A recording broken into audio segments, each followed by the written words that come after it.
प्यारा भरी राम राम। उम्मीद करूँ सारा बढ़िया होगा, मस्त होगा, बिंदास होगा।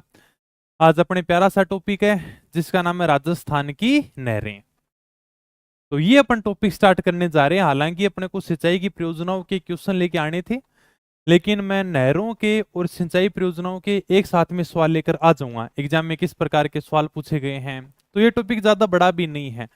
एक दो क्लास में तुम्हारे टॉपिक पूरा का पूरा कंप्लीट हो जाएगा। उसके बाद में हम देख लेंगे एग्जाम में किस प्रकार के सवाल पूछे गए हैं। हाँ, क्लास थोड़ी देर में चालू हो जाएगी, कृपया करके सब्र करें। हाँ, सब्र किया करो, थोड़ा सा धैर्य रखा करो, है ना। आ गया ना मैं। और आपस में क्या बातें लगे रहते हैं, पता नहीं, कोई किसी को लव यू जानू और कोई बाबू मना रहा है, सोना मना रहा है। चलूं मैं, ये यहीं रह जाएंगे एक दो साल के बाद में। कितना ही प्यार कर लो चाहिए, बेरोजगार के पीछे तो नहीं जाएगी वो। ठीक है ना, जाएगी तो सरकारी नौकरी वाले के पीछे। कितनी चैटिंग करते रहो तुम। करें क्लास को स्टार्ट। ओके सर, राजस्थान की नहरें। नहरें तो जानते होगे तुम। हाँ सर, नहरा तो थोड़ी बहुत जाना हमें। नहरों में सबसे पहले हम इंदिरा गांधी नहर को पढ़ेंगे। आपने सुना भी होगा IGNP, मतलब इंदिरा गांधी नहर परियोजना। नाम सुनकर हमें लगता है कि यह नहर तो इंदिरा गांधी ने बनाई होगी। इंदिरा गांधी नहर परियोजना, क्योंकि सबसे इंपॉर्टेंट है। इसके बारे में हमें यह लगता है कि इंदिरा गांधी नहर परियोजना मतलब इंदिरा गांधी ने बनाई होगी, क्योंकि हमें इसके बारे में ज्यादा ज्ञान है नहीं। हमारे नेताओं को भी इसके बारे में ज्यादा जानकारी नहीं है। एक बार की तो बात बताऊं, हमारे राजस्थान में विधानसभा चल रही थी, तब बीजेपी और कांग्रेस वाले आपस में लड़ने लगे। बीजेपी वाले कह रहे थे कि देखो, कांग्रेस वालों ने बीकानेर महाराजा गंगा सिंह की नहर का नाम बदलकर अपने नेता के नाम पर कर दिया गया, क्योंकि महाराजा गंगा सिंह के नाम पर एक नहर है जिसका नाम है गंग नहर, जो महाराजा गंगा सिंह सबसे पहले लेकर आए थे, जो हम अगली क्लास के अंदर पढ़ेंगे। गंग नहर अलग है, इंदिरा गांधी नहर अलग है।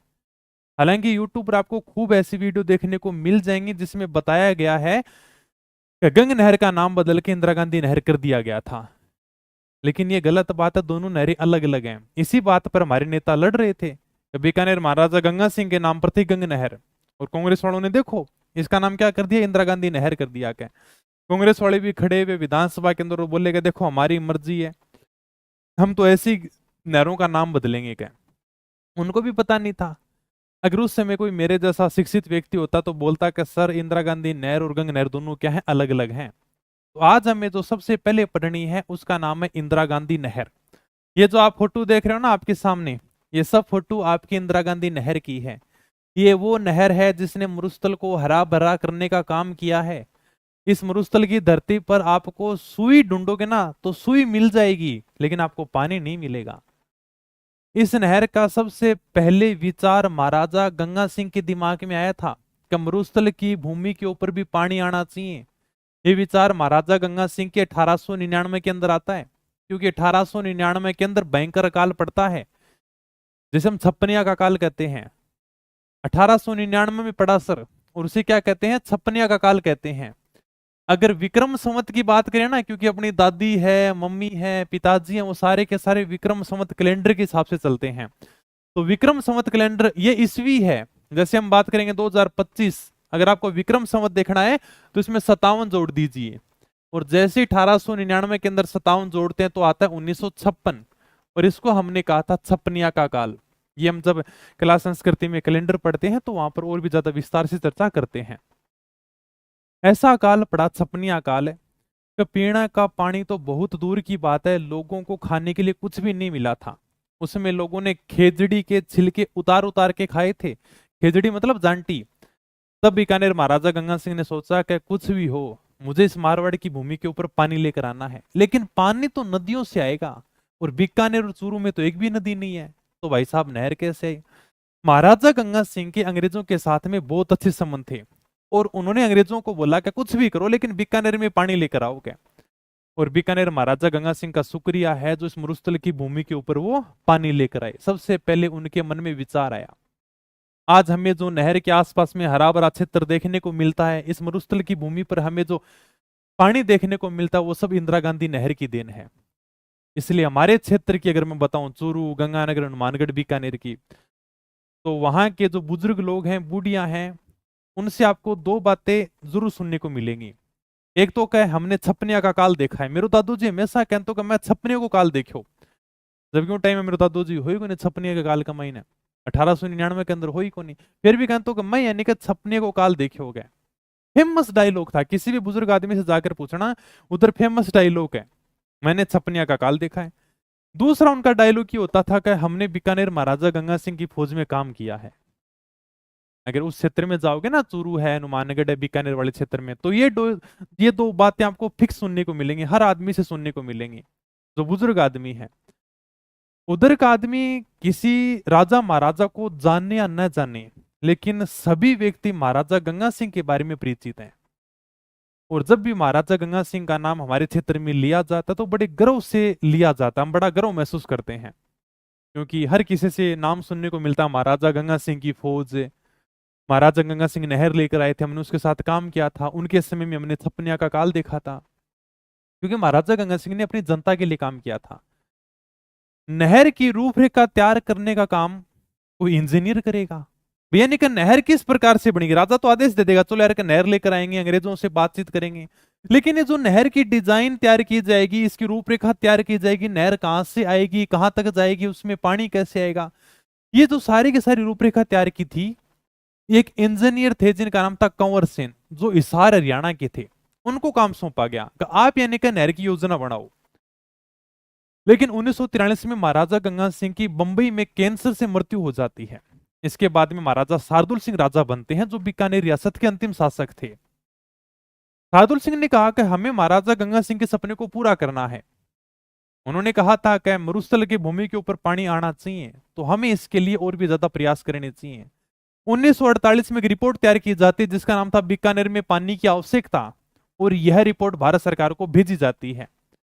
इसके 10 साल बाद मतलब 1958 को इंदिरा गांधी नहर की नींव भारत के गृह मंत्री गोविंद वल्लभ पंत के द्वारा रखी गई थी।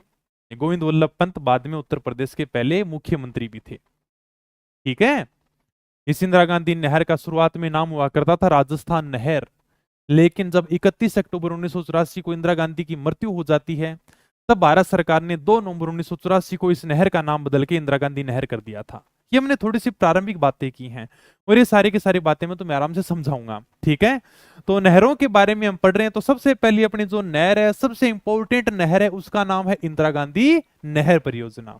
इसके थोड़े से आपको उपनाम भी देखने को मिलेंगे, राजस्थान की मरु गंगा। भाई साहब, अगर मानव निर्मित की बात करो ना, तो सबसे बड़ी नहर परियोजना यही है, और राजस्थान की तो वास्तव में मरुस्थल की गंगा है ये। इसको हम राजस्थान की जीवन रेखा कहते हैं, क्योंकि राजस्थान में इतनी बड़ी नहर कोई है ही नहीं। इसको मरु गंगा कहेंगे, जीवन रेखा कहेंगे। ये रेगिस्तान की स्वर्ण रेखा है, वास्तव में इसने रेगिस्तान को हरा भरा करने का काम किया है।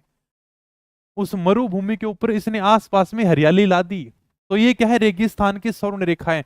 और पश्चिमी राजस्थान की जीवन रेखा है, यहां से गुजरेगी पश्चिमी राजस्थान की तरफ से, तो पश्चिम राजस्थान के लोगों की जीवन रेखा इंदिरा गांधी नहर ही है। ये इसके थोड़े से उपनाम हैं। इसको राजस्थान की मरुगंगा कहा जाता है, राजस्थान की जीवन रेखा कहा जाता है, रेगिस्तान की स्वर्ण रेखा कहा जाता है, और पश्चिमी राजस्थान की जीवन रेखा है। थोड़ा बहुत नाम याद कर लेना, ऑप्शन में आएगा, तो वैसे भी तुम्हारे से क्वेश्चन ये गलत नहीं होगा, इतना मैं तुम्हें कह देता हूँ। एक दो बार पढ़ोगे ना, हाँ यार पता है, पश्चिमी राजस्थान की ले देकर यही जीवन रेखा है भाई। अब बात करते हैं कि सर इसका उद्गम कहां से होता है इंदिरा गांधी नहर का। इंदिरा गांधी नहर का उद्गम होता है फिरोजपुर पंजाब से। सतलज और व्यास नदियों के संगम के ऊपर हरीके बिराज बांध बनाया गया फिरोजपुर पंजाब में। हमने पिछली क्लासों के अंदर भी ये पढ़ा था। ये देखो, यहां से एक नदी आ रही है जिसका नाम है सतलज नदी, जो हमने पिछली क्लास में और भी बढ़िया तरीके से पढ़ी थी। यहां से एक नदी आ रही है जिसका नाम है व्यास नदी।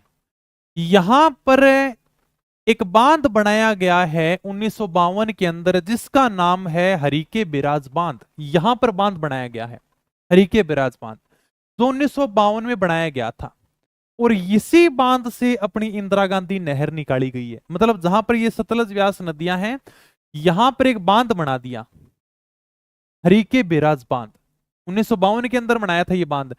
और इस बांध से पानी क्या है कि नहर के द्वारा हमारे राजस्थान में लाया जाता है। देख रहे हो आप? हाँ सर, बिल्कुल हम देख तो रहे हैं। ये इधर यानी कि अपनी पूरी की पूरी इंदिरा गांधी नहर गुजरेगी जो पश्चिमी राजस्थान की जीवन रेखा है, पश्चिमी राजस्थान को पानी उपलब्ध कराने का काम करती है। इस इंदिरा गांधी नहर की मैं कुल लंबाई की बात करूं तो 649 किलोमीटर पूरी लंबाई की बात कर रहा हूं। पूरी लंबाई का मतलब है कि अभी देखो मैंने एक तो ये बताया है, यहां पर आपने बांध बना दिया सर, तो एक तो आपको ये कलर दिखेगा, ठीक है सर, एक आपको आगे अलग अलग कलर दिखेगा, मतलब यहां से राजस्थान में प्रवेश कर जाती है।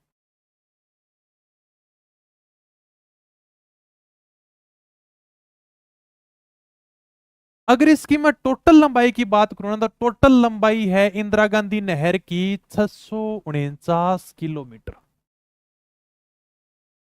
ये इस इंदिरा गांधी नहर की टोटल लंबाई है। लेकिन एक देखो इसमें ये अलग नहर है ना जो राजस्थान में नहीं है, इसे हम बोलते हैं फीडर नहर, जिसकी लंबाई 204 किलोमीटर है। मतलब यह राजस्थान के अंदर नहीं है और इसको हमने कह दिया फीडर नहर। सर फीडर का क्या मतलब होता है अभी बताऊंगा तुम्हें, टेंशन मत लो, एक एक चीज समझाऊंगा। इस फीडर नहर की लंबाई है 204 किलोमीटर। अब बताओ कि पीछे कितने बच गए। सर टोटल लंबाई 649 है, 204 किलोमीटर लंबाई फीडर नहर की है, जो मतलब पीछे है, राजस्थान से बाहर है। पीछे यानी कि 649 में से 204 घटाओगे तो पीछे बचते हैं 445 किलोमीटर। और यह 445 किलोमीटर हम कहते हैं कि मुख्य नहर है। ये अपनी राजस्थान में 645 किलोमीटर 445 किलोमीटर है, ये हमारे राजस्थान में मुख्य नहर है। अभी सर आपने बताया कि फीडर नहर मतलब राजस्थान में नहीं, ये बाहर है। सर ये क्या होती है। इंदिरा गांधी नहर हरिके बिराज से निकलती है और राजस्थान में जिस जगह से प्रवेश करते हैं उसका नाम है खारा खेड़ा, जो अपने हनुमानगढ़ की एक तहसील है टिब्बी, यहां अपने प्रवेश करती है खारा खेड़ा से। यहां से इंदिरा गांधी नहरें राजस्थान में प्रवेश करती है। तो हरिके बिराज से लेकर खारा खेड़ा तक ये जो जगह है ना, मुख्य रूप से इसका नाम है हिड्र, यहां से प्रवेश करती है। और फीडर नहर का निर्माण मुख्य नहर को पानी पहुंचाने के लिए किया जाता है, बीच में इसके पानी का उपयोग कहीं भी नहीं होगा। इस फीडर नहर का काम क्या है, मतलब ये आपकी मुख्य नहर है जो अपने राजस्थान में है। हम इंदिरा गांधी नहर इसलिए लेकर आए हैं कि हमारे राजस्थान को पानी मिले, ये जो हमारी मरुस्थल की भूमि उसको पानी मिलना चाहिए। लेकिन पानी मिलेगा कैसे भाई, मतलब नहर के द्वारा पानी लाया जाएगा। अब यहां से पानी लेकर आ रहे हैं और यहां से जब राजस्थान में प्रवेश करेगी ना, तो ये जो पीछे नहर है ना, इसको हमने नाम दिया है फीडर नहर। और इसका मतलब ये होता है कि ये जो फीडर नहर है इसके पानी का उपयोग कोई भी नहीं करेगा, इसका जो पानी है वो मुख्य नहर तक पहुंचाया जाएगा। इसी को हम बोलते हैं फीडर नहर। फीडर नहर से अगर आप पानी निकाल लोगे तो इंदिरा गांधी नहर में पानी कैसे पहुंचेगा। मान लो आपने पीछे इस नहर से पानी निकाल दिया तो आगे इंदिरा गांधी नहर में पानी कैसे पहुंचेगा भाई। फिर भी हालांकि पंजाब के किसान इस फीडर नहर से पानी निकाल लेते हैं और आसपास के खेतों में सिंचाई के लिए पानी का उपयोग करते हैं। ठीक है, तो ये आप थोड़ा सा देख सकते हो। ये अपने मैंने थोड़ा सा किताब के अंदर डायग्राम बना के भी दिया, ये थोड़ी थोड़ी मैं प्रारंभिक बातें बताता चलूंगा, है ना। करवा दिया भाई, सूचना का अधिकार अधिनियम करवा दिया, सूचना आयोग के अंदर देखो जाकर उसी में करवा दिया मैंने। ओके, अरे बहुत है, पर्याप्त है, तुम इतना ही पढ़ लो ब्रह्मास्त्र। ये थोड़ा सा मैंने किताब के अंदर मैप भी दे रखा है थोड़ा सा समझने के लिए। ये सतलज नदी है, ये व्यास नदी है, इन दोनों के संगम पर मैंने हरिके बैराज बांध बना दिया। फिर ये जो मसितावली हेड है ना, इसके यानी कि हरिके बैराज से लेकर मसितावली हेड है, इसके बीच में जो नहर है ना, वही कौन सी नहर है, फीडर नहर है।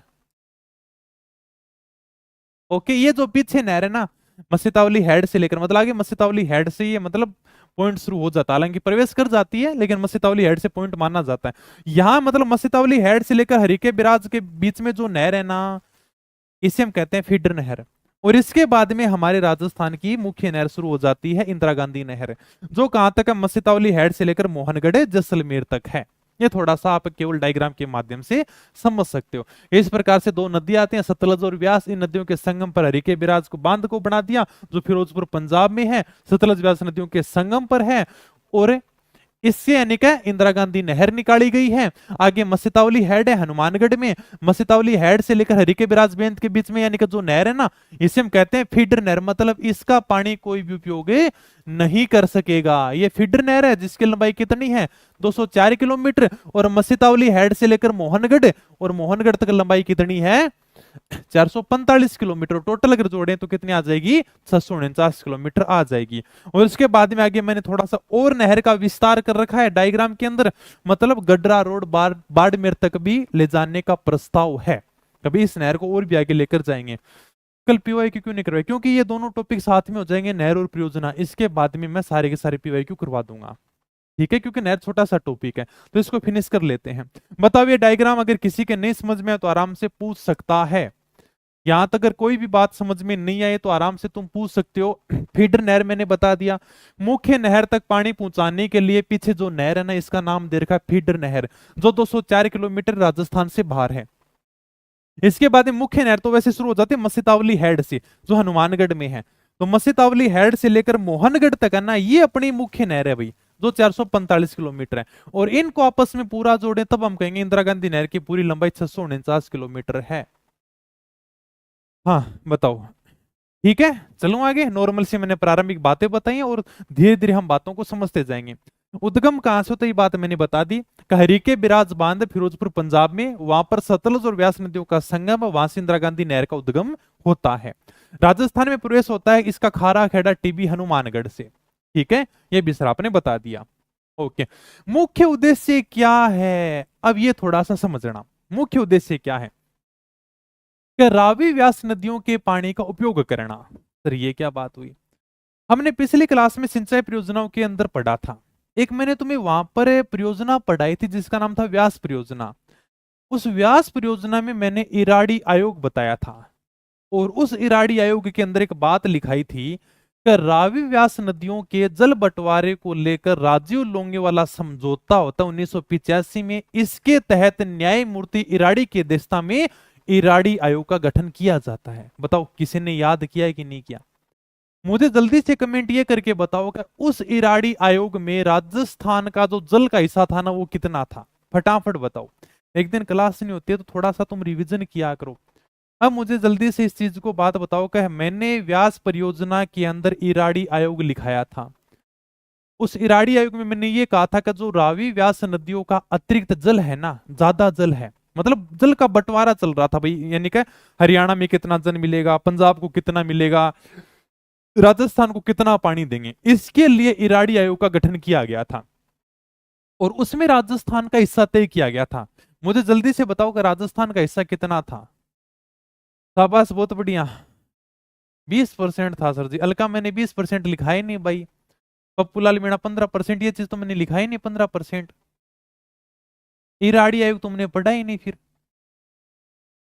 ये 20 और 15 मैंने नहीं लिखा है। हाँ ठीक है बजरंग, बहुत बढ़िया। ये देखो इसलिए कहता हूँ रिवीजन नहीं होगा ना, तुम कहते हो कि सर किताबें छोटी छोटी हैं, क्वेश्चन आ जाएंगे तुमसे याद नहीं होगा, क्योंकि तुम रिवीजन नहीं करते हो, है ना।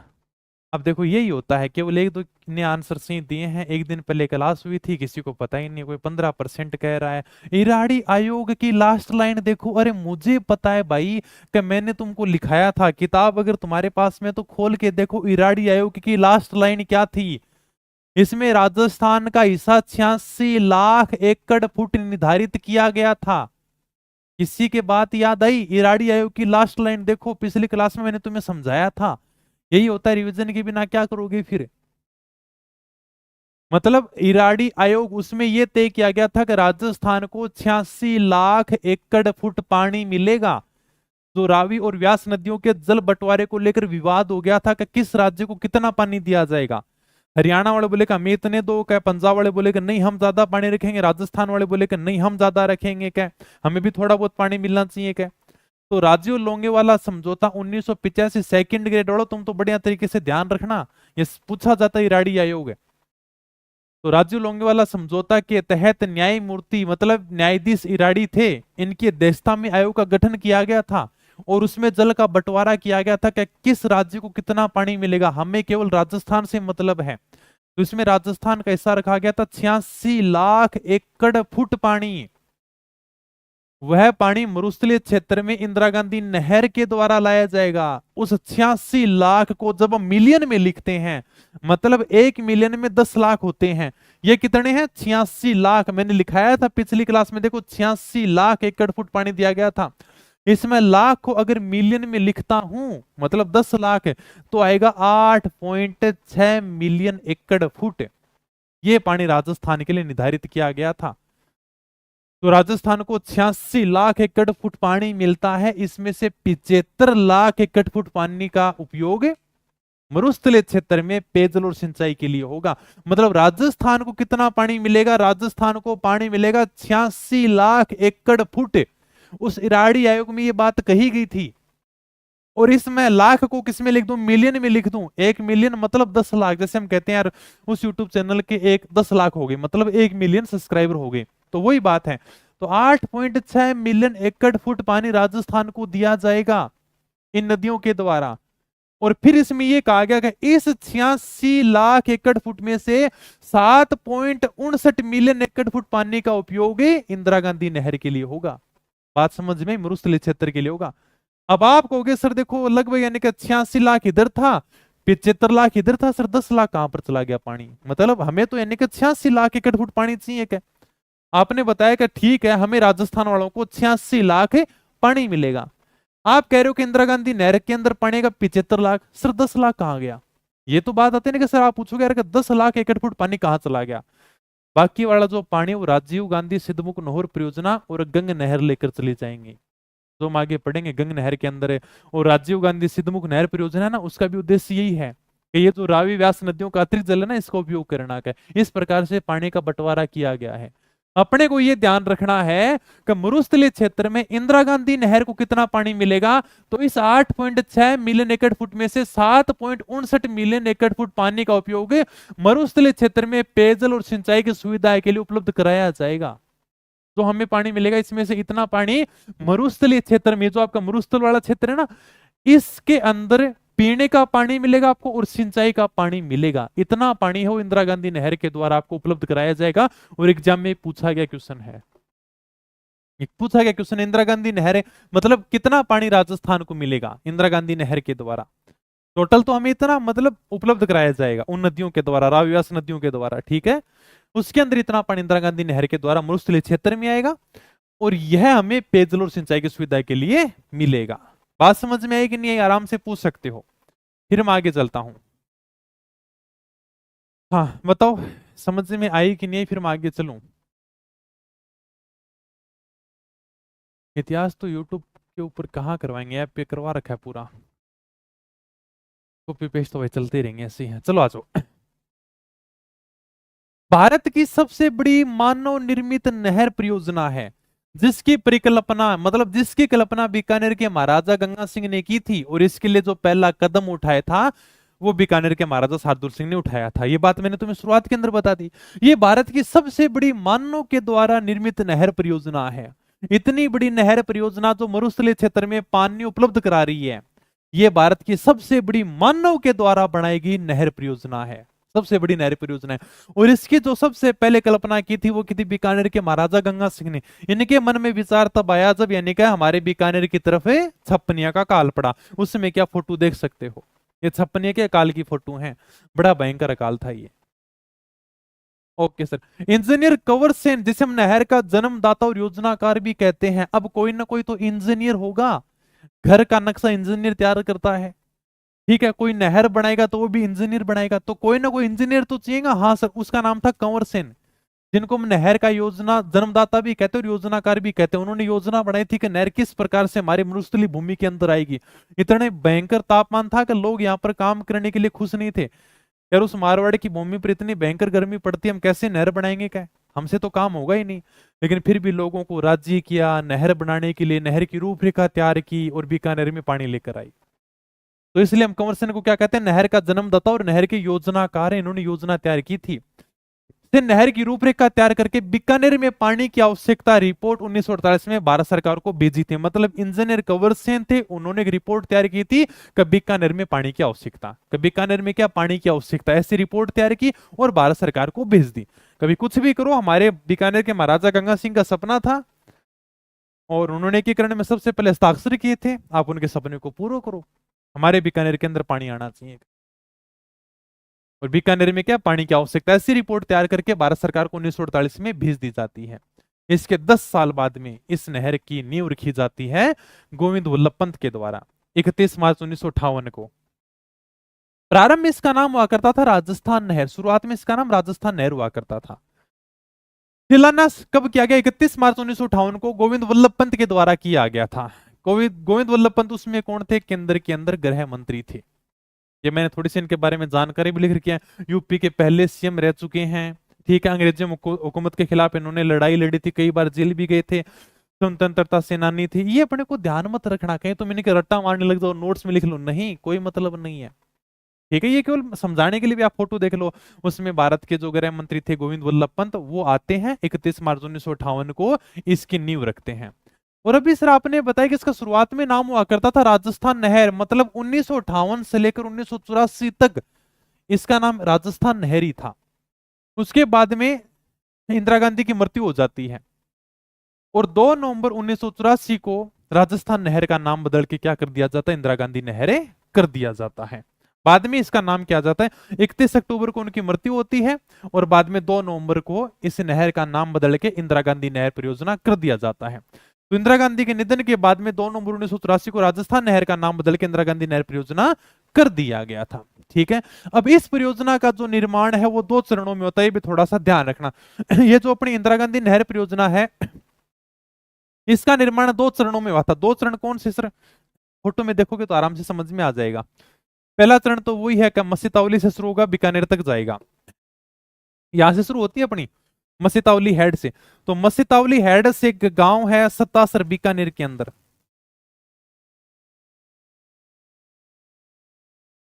सत्तासर है बीकानेर के अंदर, ठीक है। तो मसीतावली हेड से सत्तासर बीकानेर में पहले चरण का निर्माण किया जाता है, मतलब ये नहर 2 चरणों में बनी थी भाई। एक बार 189 किलोमीटर नहर का निर्माण किया गया और दूसरी बार 256 किलोमीटर नहर का निर्माण किया गया। दूसरी बार यानी कि सत्तासर से लेकर मोहनगढ़ तक बनाई गई थी। भाई नहर लंबी थी तो 2 चरणों में इसका निर्माण किया गया। पहले चरण में मसीतावली हेड हनुमानगढ़ से लेकर सत्तासर एक गांव है बीकानेर में, वहां तक बनाई गई थी 189 किलोमीटर, ठीक है। उसके बाद में 256 किलोमीटर बनाई गई सत्तासर से लेकर मोहनगढ़ तक, ठीक है। मतलब इस नहर का निर्माण है वो 2 चरणों के अंदर किया गया था।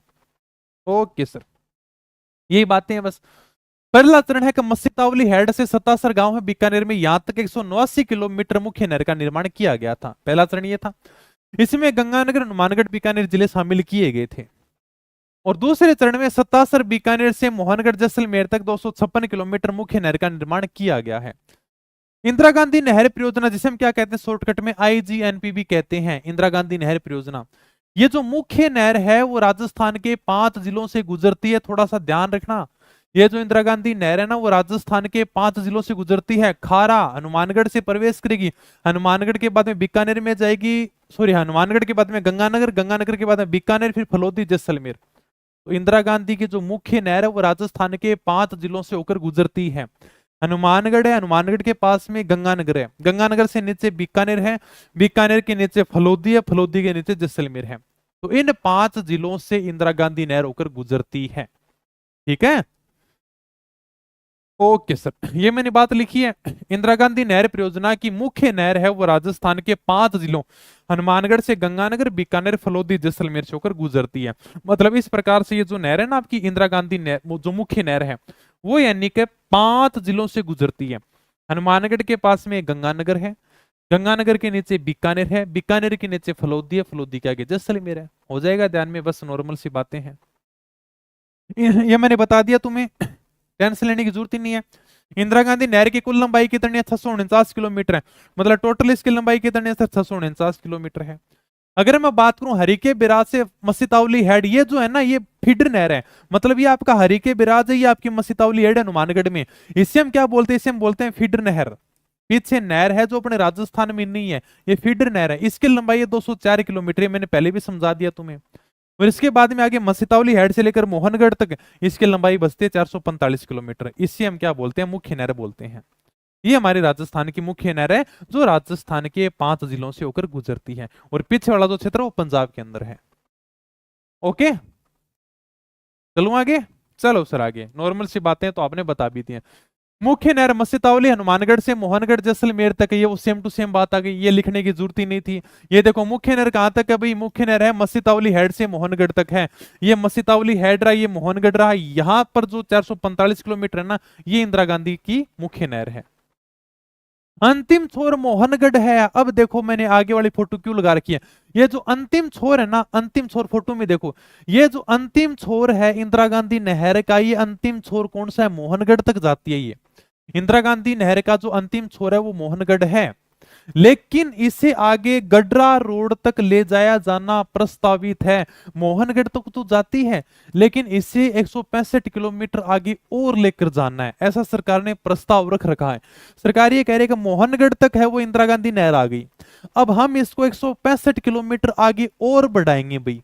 बोला कहां तक बढ़ाओगे, हम इसको बाड़मेर तक लेके जाएंगे। बाड़मेर में एक जगह गडरा रोड है, तो वहां तक हम इस नहर को लेकर जाएंगे बाड़मेर के अंदर। 165 किलोमीटर लेकर जाओ, क्या दिक्कत है। लेकिन इसका आगे निर्माण नहीं हो सका। कहते हैं कि 85 किलोमीटर नहर बनाएगी, इसके बाद में एक अभ्यारण्य आ गया, उसका नाम था राष्ट्रीय मरु अभ्यारण्य। इस अभ्यारण्य के बीच में आने के कारण इस नहर का आगे निर्माण नहीं हो उसका, हालांकि यह नहर प्रस्तावित है कि हम इस नहर को आगे तक लेकर जाएंगे, बस यही बात है। यहां तक अपने नहर आती है, ठीक है। ये देखो, ये तो होगी अपने वही हरिके बिराज है फिरोजपुर पंजाब में, मैप के द्वारा दोबारा से समझ लो। ये हरिके बेराज है, और ये आपका हरिके बेराज से मस्जितावली हेड तक है फीडर नहर, जो अपनी 204 किलोमीटर लंबी है। ठीक है सर। इसके बाद में तुम आगे देखोगे, ये अपने मस्जितावली हेड, ये अपना मस्जितावली हेड है यहाँ पर। तो ये मस्जितावली हेड हनुमानगढ़ से लेकर मोहनगढ़ तक, ये टोटल 445 किलोमीटर, ये होगी मुख्य नहर। ठीक है, मोहनगढ़ तक है वो ये नहर पहुंच चुकी है, जैसलमेर तक। अब सरकार कहती है कि हम इसको गडरा रोड तक लेकर जाएंगे, यार गडरा रोड बाड़मेर, ठीक है, यहां तक लेकर जाएंगे, 165 किलोमीटर और बढ़ाएंगे क्या, और जैसलमेर बाड़मेर की सीमा के ऊपर एक अभ्यारण्य जिसका नाम है राष्ट्रीय मरु अभ्यारण्य, इसलिए थोड़ा सा इसको आगे नहीं ले जाया जा सका है। रख लोगे ध्यान में, नॉर्मल सी बातें बताई हैं। इसको मोहनगढ़ जैसलमेर से गडरा रोड तक 165 किलोमीटर ले जाए जाना प्रस्तावित है। मोहनगढ़ तक पहुंच चुकी है, अब सरकार ये कहती है हम इसको 165 किलोमीटर आगे और पहुंचाएंगे, गडरा रोड तक हम इंदिरा गांधी नहर को लेकर जाएंगे क्या, तो 165 किलोमीटर और आगे ले जाया जाएगा। ठीक है, ये प्रस्तावित है, ये प्रस्तावित है अभी तक। बाकी मुख्य कितनी लंबाई है, 445 और 204 जोड़ लेना, ठीक है, 649 kilometre. Okay sir. Indira Gandhi नहर का जो संभागीय है मंडलीय मुख्यालय वो कहां पर है, जयपुर के अंदर। इंदिरा गांधी नहर का जो संभागीय मुख्यालय है वो जयपुर के अंदर, ध्यान रखना, एक बार सेकंड ग्रेड में पूछ लिया था। अब यानी कि इंदिरा गांधी नहर की 9 शाखाएं हैं। अब तक मैंने तुम्हें जितनी भी ज्योग्राफी पढ़ाई, हालांकि मैंने कहीं पर भी ट्रिक का जिक्र नहीं कर रखा, और वैसे देखो ट्रिक अच्छी लगती है एक बार, बाकी इसको तुम खुद भी बना सकते हो। मतलब 9 शाखाएं हैं जिनके मैंने केवल यानी कि पहले पहले नाम उठाए और अपने आप ट्रिक बन गई। राव सुर अनूप के पग दबे चारण शहीद सागर में, ये तुम कैसे भी ट्रिक बना लेना। ट्रिक है वो अपने को थोड़ा सा अच्छा लगता है, हाँ यार का ट्रिक है अपन याद कर लेंगे, लेकिन अपन जल्दी भूल जाते हैं चीजों को, है ना, क्योंकि ये माइंड है, इस चीज में जितनी आसान चीजें फिट होंगी ना वो उतनी जल्दी निकलती भी हैं। तो ये सर इंदिरा गांधी नहर की 9 शाखाएं हैं, इसका क्या मतलब हुआ। जिस प्रकार से एक पेड़ की खूब सारी शाखाएं होती हैं, उसी प्रकार से इंदिरा गांधी नहर की भी 9 शाखा हैं, ताकि आसपास के क्षेत्र को पानी की सुविधा मिलती रही। इसमें केवल आपको नाम ध्यान रखने होंगे, वो भी आपको क्रम वाइज ध्यान रखने होंगे कि पहली कौन सी शाखा है, दूसरी कौन सी शाखा है। इस प्रकार से इंदिरा गांधी नहर आ रही है और इसकी क्या है, 9 शाखाएं हैं, बस इस प्रकार से, मतलब उनके द्वारा आसपास के क्षेत्र में पानी पहुंचाया जाता है। इंदिरा गांधी नहर की 9 शाखा है, केवल आपको थोड़ा सा नाम ध्यान रखना है। पहली शाखा है रावतसर शाखा, जो हनुमानगढ़ में है। यह एक ऐसी शाखा है जो नहर के बाईं तरफ निकाली गई है। मतलब इस प्रकार से इंदिरा गांधी नहर आ रही है और इसके बाईं तरफ से जो शाखा निकाली गई है उसका नाम है रावतसर शाखा हनुमानगढ़ में। इसमें केवल आपको क्रम ध्यान रखने का, पहली शाखा कौन सी है, दूसरी शाखा कौन सी है, तीसरी शाखा कौन सी है। चाहे तुम ट्रिक से याद करो, चाहे कैसे भी याद करो। ट्रिक मैंने क्या बना रखा, पहले पहले अक्षर उठाते हैं। ट्रिक क्या बनाएंगे, ज्यादा से ज्यादा पहला अक्षर उठा लेंगे, राव सूर्य के अनूप के पग दबे, ऐसी तो ट्रिक बनाई जाती है। तो इसमें तुम कुछ भी याद कर लेना कि राव सूर्य अनूप के पग दबे चारण शहीद सागर में, पहला पहला अक्षर उठा रही है लोग, ट्रिक बन गई क्या। और क्या करते हैं, कोई नाम बना लेते हैं। केवल इसमें अपने को क्रम ध्यान रखना है कि ये जो इंदिरा गांधी नहर की 9 शाखा है, इनका क्रम ध्यान रखना है। पहली शाखा रावतसर शाखा ऐसी शाखा है जो नहर की बाईं तरफ से निकाली गई है। दूसरी शाखा सूरतगढ़ शाखा है जो हनुमानगढ़ गंगानगर के अंदर है। तीसरी शाखा नाम ही अनूपगढ़ शाखा, जो कहां पर है, तीसरी शाखा अनूपगढ़ शाखा, जिससे यानी कि गंगानगर हनुमानगढ़ अनूपगढ़ को लाभ मिलता है।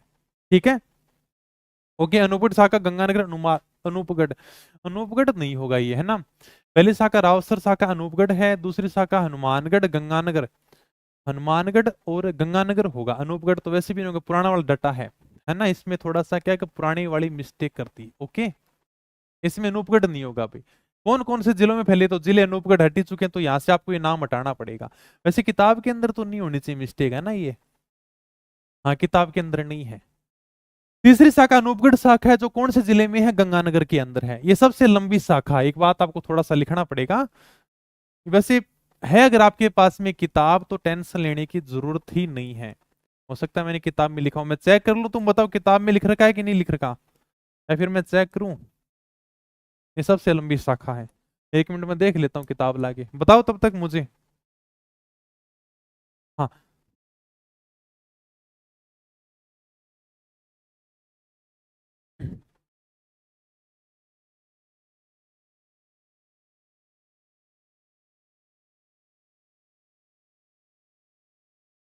हाँ, बिल्कुल सही है, ये अनूपगढ़ नहीं होगा। ठीक है, सही काटा है मैंने, कोई दिक्कत नहीं है।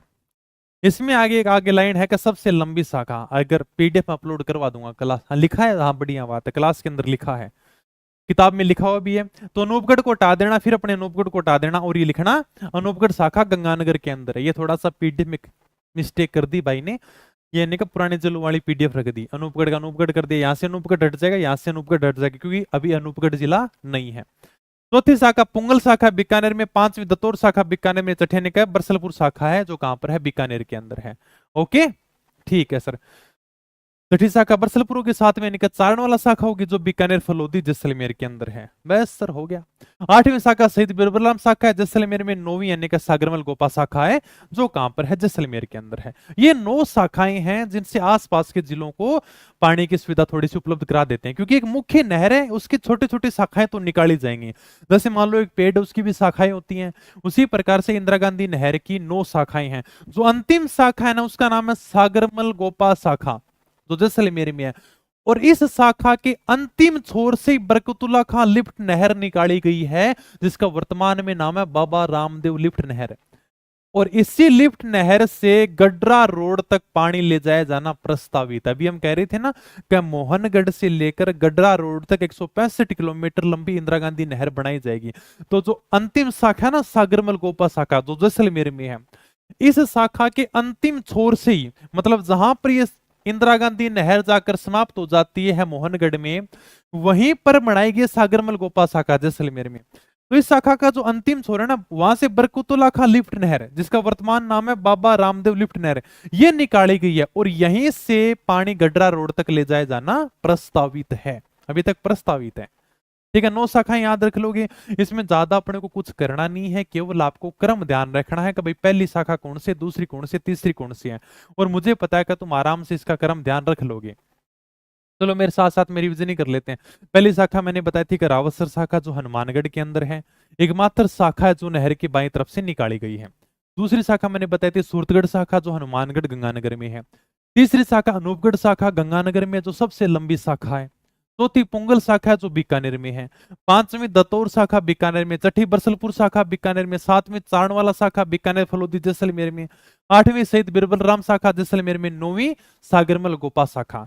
और इसी शाखा के अंतिम छोर से बरकतुल्ला खां लिफ्ट नहर निकाली गई है, जो यानी कि बाड़मेर के गड्रा रोड तक ले जाई जाएगी। और इस बरकतुल्ला खां लिफ्ट नहर का वर्तमान नाम क्या है, बाबा रामदेव लिफ्ट नहर। ठीक है, बताओ कोई दिक्कत यहां तक। ठीक है सर, ये छोटी छोटी लिफ्ट नहरें, छोटे छोटे यानी कि शाखाएं निकाली गई, 9 शाखा है ये। अब चलो आगे बात करते हैं। इंदिरा गांधी नहर परियोजना से 12 जिलों को लाभ मिल रहा है। आपने कहा था सर क्या 5 जिलों से गुजरती है, 5 जिलों से गुजरती है, लेकिन इस परियोजना से 12 जिलों को लाभ मिल रहा है।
चलो अब आ गई आवाज।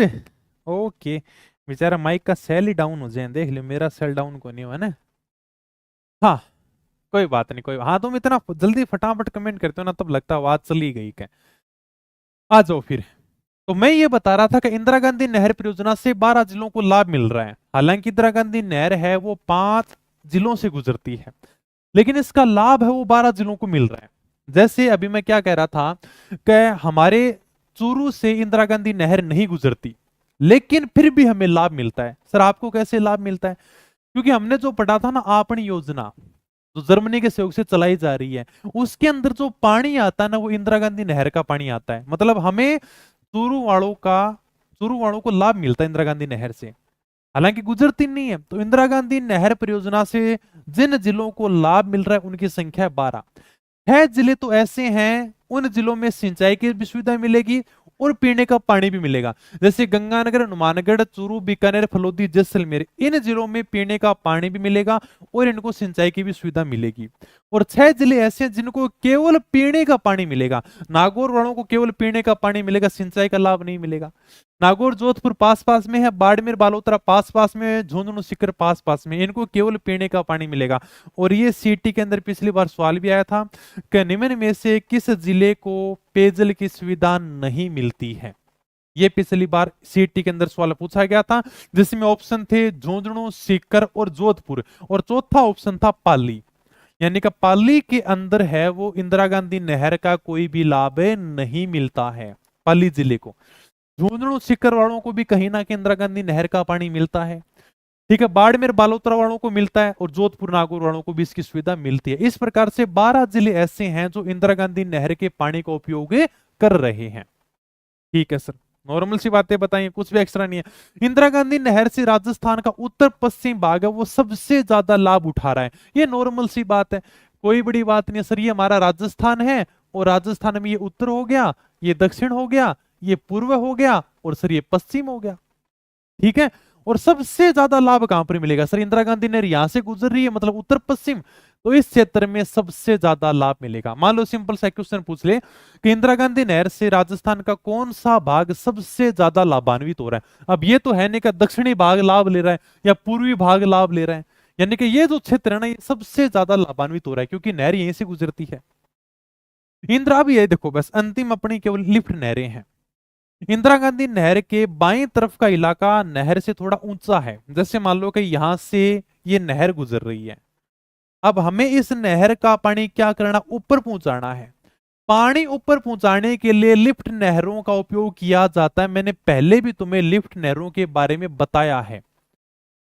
अगर हमें पानी को ऊंचाई तक पहुंचाना है मतलब लिफ्ट करना, लिफ्ट का मतलब उठाना, अगर हमें पानी को लिफ्ट करना है, पानी को ऊंचा उठाना है, तो इसके लिए लिफ्ट नहरों का निर्माण किया जाता है। वहां पर बड़ी बड़ी मशीनें लगाई जाती हैं और उनके द्वारा पानी को ऊपर उठाया जाता है।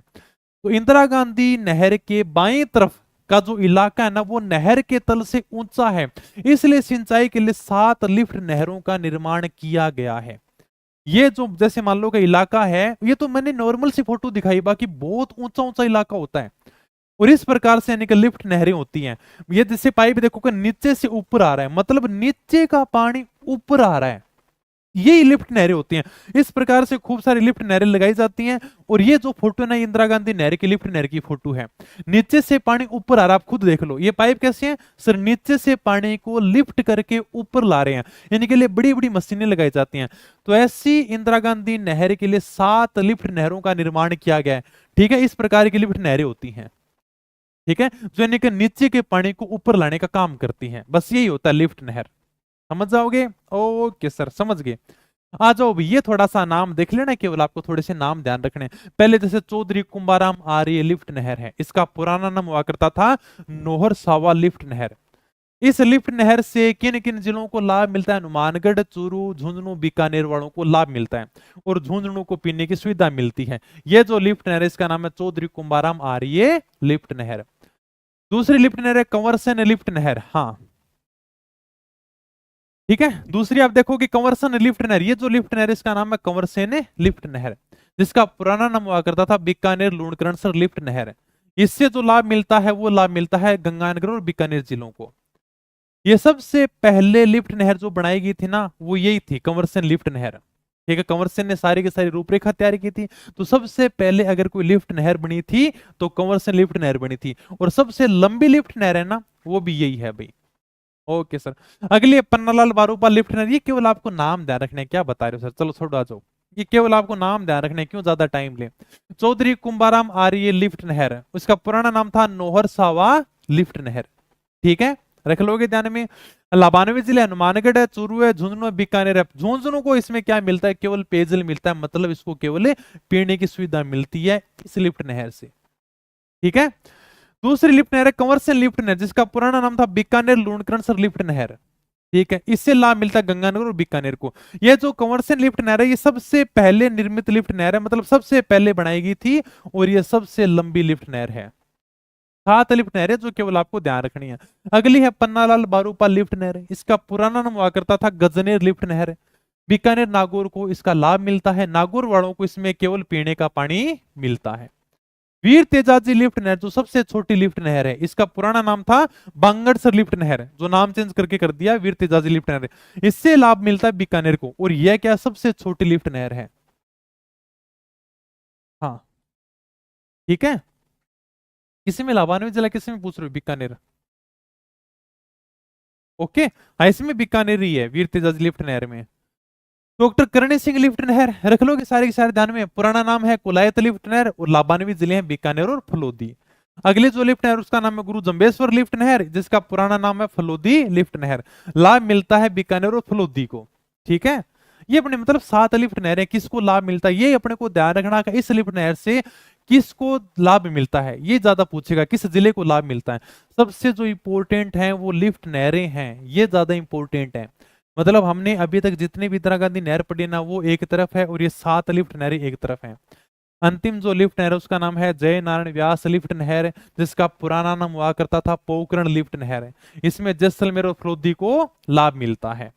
और इंदिरा गांधी नहर जब यानी कब पूर्ण हो जाएगी, पूर्ण होने का मतलब है कि जब यानी का वह राजस्थान के गडरा रोड बाड़मेर तक चली जाएगी ना, जब पूरी तरीके से इंदिरा गांधी नहर पूरी हो जाएगी, तब हमारे 19.65 लाख हेक्टेयर में सिंचाई का लाभ मिलना शुरू हो जाएगा। ठीक है, ये थोड़ा सा आंकड़ा ध्यान रखना कि जब इंदिरा गांधी नहर पूरी तरीके से तैयार हो जाएगी, तब राजस्थान के 19.65 लाख हेक्टेयर में सिंचाई का लाभ मिलेगा। ठीक है, कोई दिक्कत नहीं है, हो जाओ बस तैयार। चलो भी आगे हो गया कंप्लीट बस। अब यानी का पेयजल के थोड़ी सी 2 छोटी छोटी लिफ्ट नहरें और ध्यान रख लेना। सबसे पहले तो है राजीव गांधी लिफ्ट नहर, ये छोटी छोटी बनाई जाती है, बस इस प्रकार से छोटी छोटी नहरें हैं ये। केवल आपको नाम ध्यान रखना है कि पेयजल के लिए, पीने के पानी के लिए छोटी छोटी लिफ्ट नहरें हैं। राजीव गांधी लिफ्ट नहर, इसका पहले नाम हुआ करता था जोधपुर लिफ्ट नहर योजना। छोटी छोटी नहरें हैं, इसको जोधपुर नगर की जीवन रेखा भी कहा जाता है, और यह नहर जोधपुर की कायलाना झील में पानी डालने का काम करती है। ठीक है, यह है राजीव गांधी लिफ्ट नहर। छोटी सी नहरें बनाई गई हैं जिनका केवल अपने को नाम ध्यान रखना है। राजीव गांधी लिफ्ट नहर, इसका पहले नाम हुआ करता था जोधपुर लिफ्ट नहर योजना। इसको जोधपुर नगर की जीवन रेखा भी कहते हैं। जो कायलाना झील है जोधपुर में, उसमें पानी डालने का काम यही करती है, रख लोगे ध्यान में। और दूसरी हमारी अपनी परियोजना ध्यान रख लेना, जिसे हम क्या कहते हैं, गंदेली सावा परियोजना भी कहते हैं। ये जर्मनी के सहयोग से चलाई जा रही है। इंदिरा गांधी नहर का पानी तो हनुमानगढ़ है, चूरू है, झुंझुनू है, सीकर है, इनमें लाया जा रहा है। ओके, इसी के साथ में ये अपनी क्लास हो जाती है कंप्लीट। बताओ यहां तक अगर कोई बात नहीं समझ में तो आराम से पूछ सकता है। एक बात मैं थोड़ा सा और बता दूं तो मैं लास्ट में, ये जो आपकी लिफ्ट नहरें हैं ना, इनको थोड़ा बढ़िया तरीके से पढ़ना, यहां से एग्जामिनर क्वेश्चन पूछेगा। हालांकि ये पुराना नाम तो नहीं पूछेगा, अगर पूछेगा ना तो वो भाई साहब ये पूछेगा कि चौधरी कुंभाराम आर्य लिफ्ट नहर से कौन सा जिला लाभान्वित है, कौन सा नहीं है। यहां से क्वेश्चन बनने की संभावना है, क्योंकि तुम जितने भी इंदिरा गांधी नहर पढ़ते हो, पढ़नी पूरी है, लेकिन जितनी पढ़ोगे ना वो सारी की सारी एक तरफ है, ये 7 लिफ्ट नहरें हैं वो एक तरफ हैं, तो इनको हमें बढ़िया तरीके से पढ़ना है। हाँ बताओ भाई। सुनील खाना, अरे भाई ये वैसे ही फ्री कर देंगे कोर्स तेरे लिए, ठीक है। दृष्टि बाधित है तो हम फ्री दे देंगे, कोई दिक्कत नहीं है, मदद करते हैं। और बताओ, फोन कर देना कल 10 बजे से लेकर 6 बजे के बीच में फोन कर देना, ठीक है। 2-3 बजे कभी भी फोन कर लेना, करवा देंगे, फ्री में कोर्स करवा देंगे।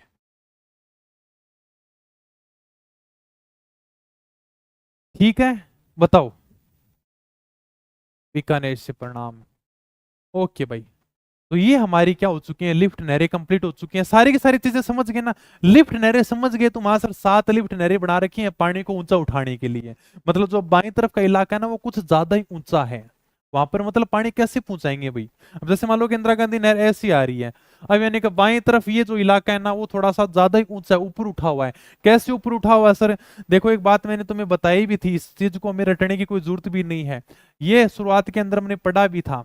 ये हमारा राजस्थान है और यहाँ का जो क्षेत्र है इसे हम थली के नाम से जानते हैं।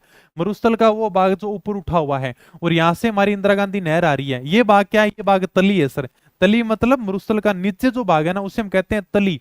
अब ये जो थली वाला भाग है ना ये ऊपर उठा हुआ है। अब हमें यहाँ पर भी तो पानी पहुंचाना पड़ेगा ना भाई, यहाँ पर भी तो जिले हैं, जैसे हमारा चूरू वाला जिला है, झुंझुनू है, सीकर है, यहाँ पर भी तो जिले रहते हैं। अब ये क्या है, ये भाई साहब ऊंचे ऊंचे हैं, इधर जैसे मान लो का नागौर आ गया, जोधपुर आ गया, ये थोड़े से ऊपर उठे हुए हैं, मतलब थली वाला क्षेत्र है। अब ये जब ऊपर उठे हुए तो यहाँ पर भी तो पानी पहुंचाना पड़ेगा, और पानी पहुंचाने के लिए हमें लिफ्ट नहरों का निर्माण करना होगा। लिफ्ट का मतलब ऊपर उठाना, तो यहां पानी पहुंचाने के लिए लिफ्ट नहरों का निर्माण किया जाता है ताकि पानी ऊपर चला जाएगा।